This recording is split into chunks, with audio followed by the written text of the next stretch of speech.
Ladies and gentlemen, these are some of the highlights of the modern NBA. We are constantly being told by the mainstream media that this is the most skilled generation of players in the history of the league.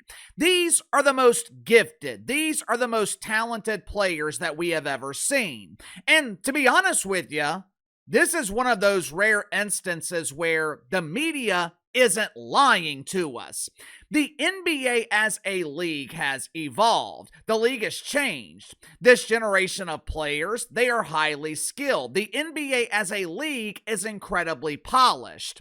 With the assistance of their pretend friends in the mainstream media, the NBA does an excellent job polishing this turd. So, why in the hell are their ratings in the pooper? Why are regional networks that broadcast the league in local markets, why are they going bankrupt again? Right now, the NBA is struggling to the point that the salary cap for next season, it has declined by $1 million.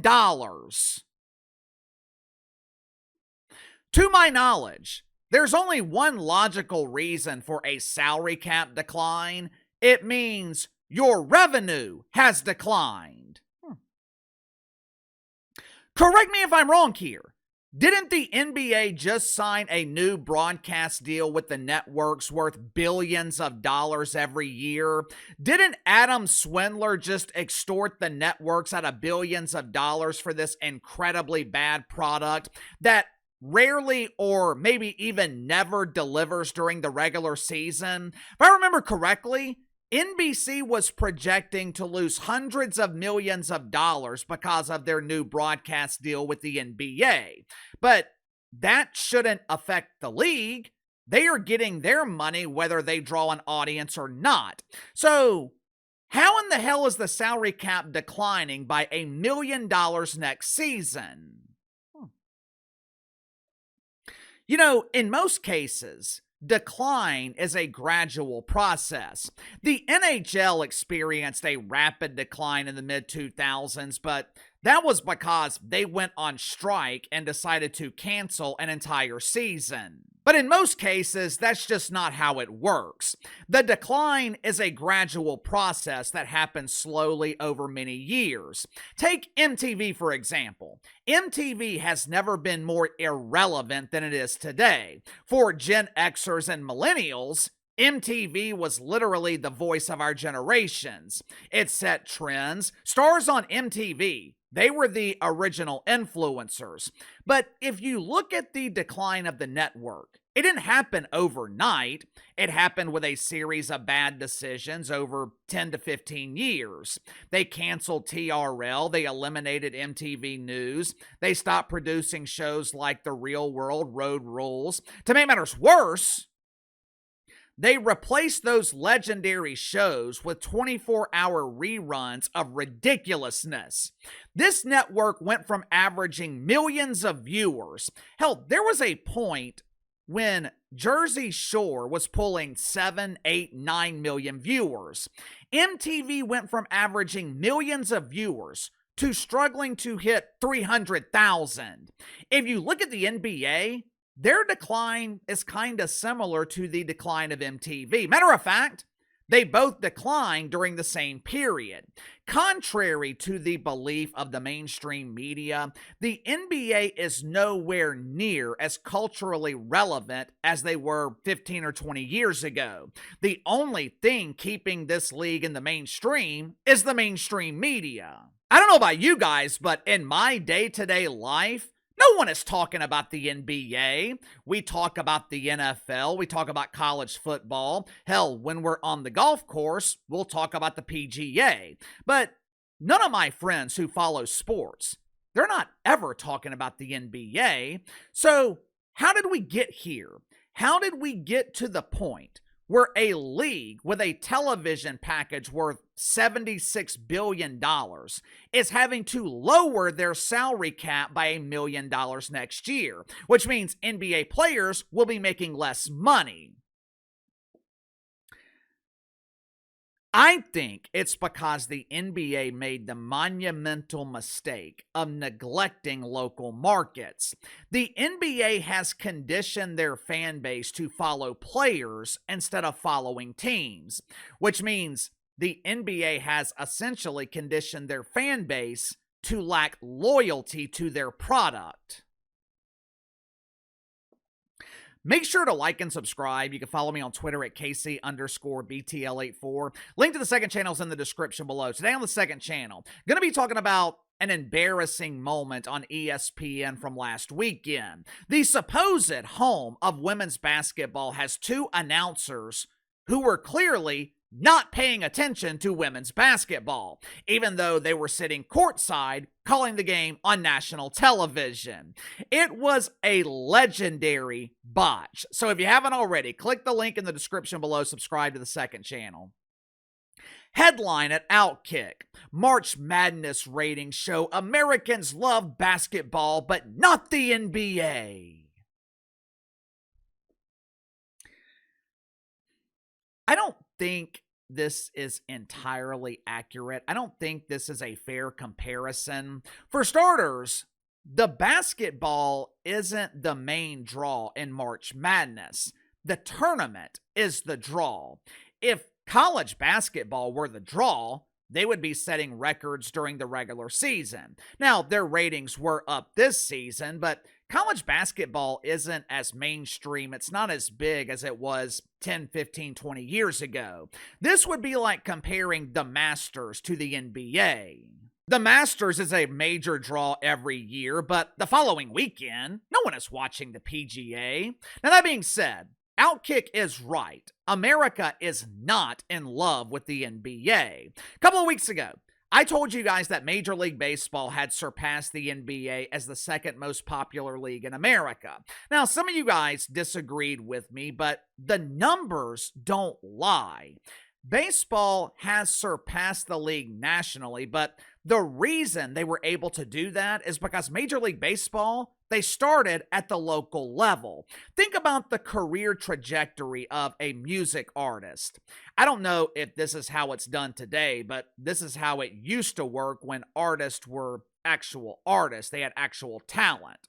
Whether it's a rapper, rock band, country music singer, they pretty much followed the same trajectory. They started out performing at local bars, nightclubs. They built a following in their hometown. Then they branched out and started performing in other cities or towns in the area. They start performing in neighboring states. They graduated from bars to civic centers or small festivals. Once they build a strong following locally, they expand regionally. If they build a following regionally, then they expand nationally. They go from civic centers to arenas, and arenas eventually to stadiums. But it all started locally. When Major League Baseball was struggling nationally, they were able to rely on the foundation that they built in local markets. Nationally, their ratings sucked. Nationally, they were irrelevant, but the Yankees were still a major draw in New York City and the surrounding areas. The Cubs were still a major draw in Chicago, the Cardinals in St. Louis, the Braves in Atlanta, the Dodgers in Los Angeles. A couple of weeks ago, we compared local ratings between Major League Baseball and the NBA. In the 17 cities that have both leagues, Major League Baseball outdrew the NBA in 14 of those 17 markets.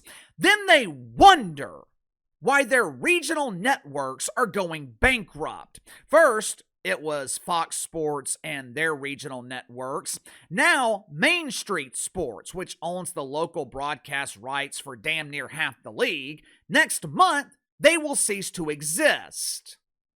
Well, Uncle KC, this isn't the NBA's fault. It's cord cutting, damn it! The NBA has a young fan base. These kids in Gen Z can't afford their monthly subscriptions to Lonely Man's, much less the exorbitant rates that cable providers charge. Somehow, baseball fans are able to afford it. This is not a cord-cutting issue. Blaming cord-cutting is an excuse. The truth is, The NBA has a serious problem, at least during the regular season, with their on-court product. The league is constantly being compared to the WWE. Now, the jock sniffers in the media, they try to convince us that the NBA isn't rigged. Nick Wright will take a break from delivering powerful sermons on the trauma of living with white guilt to convince us that the NBA is legitimate. Come on, peasants. There's no way the NBA is rigged. LeBron told me so when I was massaging his feet last night.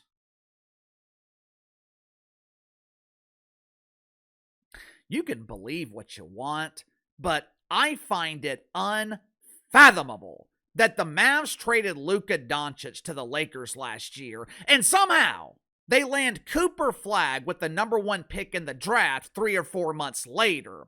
Now, Nick Wright calls it a coincidence. He calls it a miracle. I call it a script. NBA coaches and players, they are being investigated and arrested for betting on games. Half the league is tanking, half the league is losing intentionally because Adam Silver has made it damn near impossible to build a team any other way. Here in the next year or two, the Oklahoma City Thunder, they're going to be forced to dismantle the roster that they drafted because they're not going to be able to afford it. They are being penalized for building a team the right way, when they should be penalized for allowing their star player to play the game the wrong way. But even with that being the case, the NBA can overcome those issues. Hell, grown men have known that the WWE is fake for decades, and they are still sitting in the front row swapping boogers. Even though it's not the main reason, cord cutting is partially to blame for the NBA struggles locally. They lost a massive subscriber base of people who were paying for their product but not watching it. Sports channels, they would often be included in packages with other networks that people were actually watching. So women were subsidizing ESPN and regional sports networks for decades, even though they weren't watching and had no interest in watching. But the main reason the NBA is struggling locally, they have conditioned their fan base to follow players instead of following teams. And for years, the players have given fans every reason not to watch. There is no loyalty in the NBA. Steph Curry, guys like Steph Curry that stay with one franchise their entire career, that is rare. The problem with conditioning your fan base to follow star players, they never build a sense of loyalty to a franchise, generational loyalty that they pass down to their children. Player gets injured, fan stops watching. When fans are loyal to teams, it doesn't matter who's on the roster. They are loyal to the name on the front of the jersey instead of the name on the back. The NBA is the only major league that is set up like this. NHL fans are passionate about their team. Same thing in the NFL, Major League Baseball, college football. For decades, and this actually started with David Stern, the NBA marketed players instead of marketing teams. And now they are facing the consequences. Sound off in the comments below. I'll see you guys later.